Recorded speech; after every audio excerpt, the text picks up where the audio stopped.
বাঁচতে কিছু জরুরি পরামর্শ। গরমকালে শরীরকে ঠান্ডা রাখাটা খুব জরুরি। দিনে অন্তত 8 থেকে 10 গ্লাস পানি পান করুন।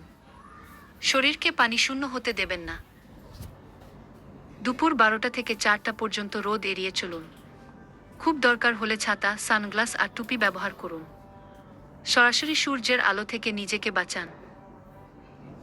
এই গরমে হালকা আর ঢিলেঢালা পোশাক পরুন। সুতির কাপড় পরিধান করাই ভালো।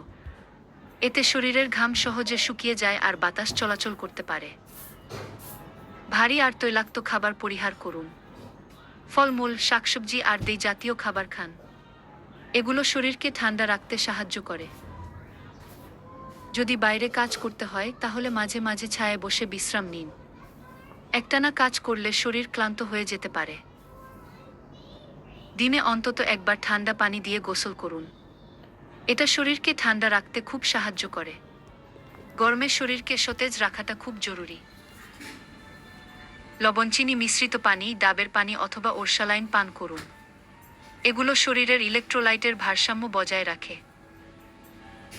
শিশুদের প্রতি বিশেষ যত্ন নিন। তারা গরমে দ্রুত অসুস্থ হতে পারে। তাদের দিকে খেয়াল রাখাটা আমাদের দায়িত্ব। আপনার এলাকায় বর্তমানে তাপমাত্রা কত ডিগ্রি চলছে জানেন? এই গরমে সাবধানে থাকুন, সুস্থ থাকুন।